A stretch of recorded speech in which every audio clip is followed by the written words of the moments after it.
नमस्कार, times of Swaraj में आप सबों का स्वागत है। मैं हूं संतोष सिंह और आज हम आपको टाइम्स ऑफ स्वराज में दिखा रहे हैं कि जिन लोगों का रिश्ता बीजेपी से जुड़ते हुए खबर मीडिया वाले चला रहे हैं। कल हमने भी खबर चलाई थी कि अशोक चौधरी जमुई से चुनाव लड़ सकते हैं,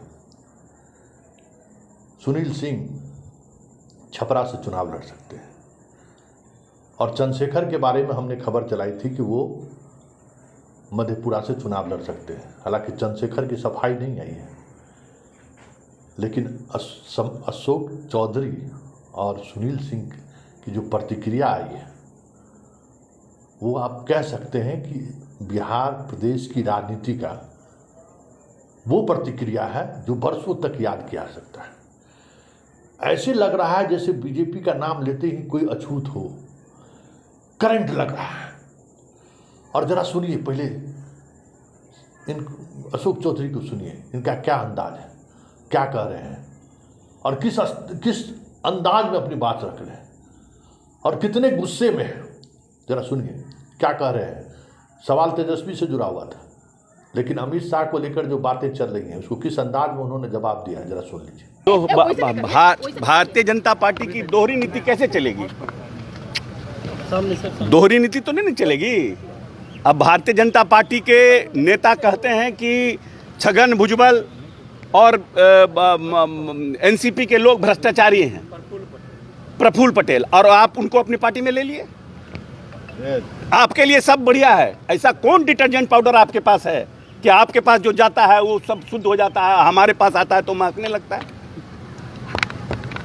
ऐसा कौन डिटर्जेंट पाउडर बता दिए तो हम लोग भी वही यूज करने लगेंगे। आइए सर, नीतीश कुमार एफआईआर पे अपने मंत्रियों से इस्तीफा ले लेते हैं और अब परिस्थितियां बदल गई है ना भाई, राजनीतिक परिस्थितियां बदल गई है। अब एफआईआर पर लेने लगेंगे तो साला जितना मंत्री है, जितना विधायक, सब पर एफआईआर कर देगा ये लोग। एफआईआर एक कैटेगरी हो भारतीय जनता पार्टी के लिए कि एफआईआर करने पर नीतीश कुमार मंत्रिमंडल से हटा दे, जितना मंत्री सब पर ये लोग एफआईआर कर देगा और नीतीश कुमार का अकेले छोड़ देगा। नीयत साफ नहीं ना है, नीयत क्लियरिटी रही, पारदर्शिता रही, ट्रांसपेरेंसी रहे तब ना। क्या था अमित शाह के पास? अमित शाह के ऊपर केस नहीं हुआ क्या?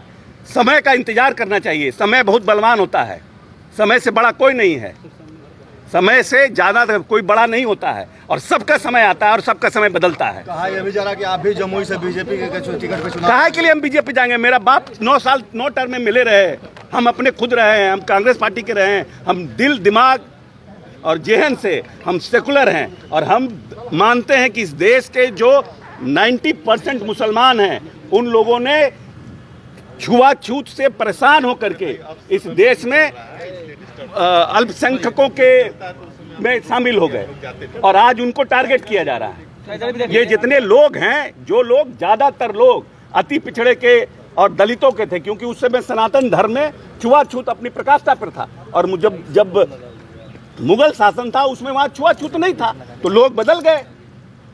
आज भी देखिए ज़्यादातर धोबी किस कास्ट का है? मुसलमान जो धोबी का काम करता है वो कहाँ से आया, उसके बाप दादा पता करिए, उस जात के धोबी थे।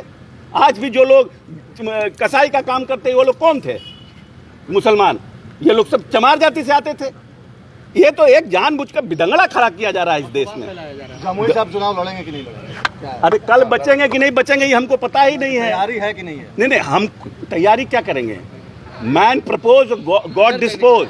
तो हम कल क्या होगा मालूम है? हमारा एक दोस्त था 41 साल का, दिन भर हमारे साथ रहता था, दिन भर उसके साथ, और उसको एक हार्ट अटैक हो गया, वो मर गया। कल क्या होगा मेरे साथ क्या मालूम है? तो सुना आप, अशोक चौधरी हैं, मेरे पिताजी, मेरा बाप 9 बार विधायक रहा है, हम धर्मनिरपेक्षता की राजनीति किए हैं, सवाल ही नहीं है। आप समझ जाइए कि बिहार में सियासत किस दिशा में बढ़ चली है कि बीजेपी का नाम लेने के लिए कोई तैयार नहीं है, जदयू को मत, और जबकि चुपे चुपे सब खेला हो रहा है, सब खेला कर रहा है। लेकिन चलिए, लालू और नीतीश जैसे ही एकजुट होकर दिखे कि दोनों एकजुट हैं, देखिए किस तरीके से चीज़ें बदल रही हैं। जरा सुनील सिंह का भी सुन लीजिए कि इस जन्म में तो हम लालू को नहीं छोड़ेंगे। जरा सुन लीजिए क्या कह रहे हैं। जिनके बारे में बोला उनसे न पूछिएगा, हमारे बारे में पूछे तो हम तो आपको बताएं ना। कि जब तक हम जिंदा रहेंगे। अरे उस शंका क्या, हमको अपने पार्टी से मतलब है यार। तो क्या ये जो सब कुछ हो रहा है भाजपा के? जब मैं आपको खुद बता रहा हूँ कि आज 27 वर्ष हो गया लालू जी के साथ, ठीक है, अब 3 साल और होगा तो 3 दशक हो जाएगा। ठीक है। अब जब तक हम जिंदा हैं तब तक उन्हीं के साथ है, माननीय लालू प्रसाद जी के साथ, उनके परिवार के साथ, और कोई पार्टी लेवल पर हम जुड़े हुए नहीं है। भावनात्मक रूप से मेरा पूरा परिवार जुड़ा हुआ है। सुन लिए, ये फर्क 24 घंटे के अंदर तेजस्वी और लालू के बिहार आने के बाद 72 घंटे कह सकते हैं कि ऐसा क्या हुआ कि सारे नेता के जुबान बदलना शुरू हो गया। यही दोनों महाभारत कर रहे थे ना, क्या क्या आरोप प्रत्यारोप लगा रहे थे। तो जैसे ही लालू और नीतीश के बीच ये बातें सामने आई कि नहीं हम दोनों एक हैं, कैसे चीज़ें बदल गई, जरा इस राजनीति को समझिए और इस बयान से समझिए। ये तब तक चल रहा था जब तक ये खबरें आ रही थी कि दोनों में कुछ न कुछ मतभेद है, और जैसे ही दोनों एक साथ एक मंच पर दिखे और मजबूती के साथ दिखे, और जो भी शंका सुबह था कि हरिवंश से आप क्यों मिले, नीतीश ने अपनी सफाई दे दी। फिर सुनील सिंह ने क्यों इस तरीके का बयान दिया, सुनील सिंह ने सफाई दे दिया।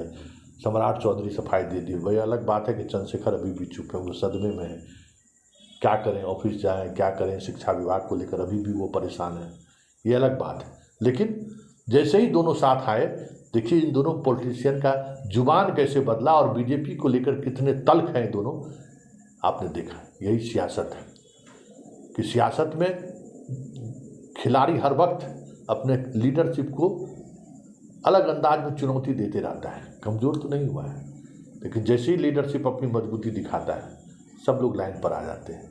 यही है, और इस सियासत को समझिए, ये सिंपल मैथमेटिक्स नहीं है, 2 दूना 4 वाला, बड़ी गाढ़ चीज़ है। इसलिए गाढ़ चीज़ को समझने के लिए नेता के इस तरीके के बयान को जरूर याद रखिए। और इस तरीके का बयान देने वाला व्यक्ति ऐसा नहीं है कि पलटा नहीं है, खूब पलटा है। लेकिन चलिए, कुछ देर के लिए ही सही, जो एक माहौल लग रहा था कि बिहार में चीज़ें बदलने वाली है, कम से कम ऐसे बयान आने के बाद कुछ समय के लिए वो चीज़ें अब टलती हुई दिख रही है।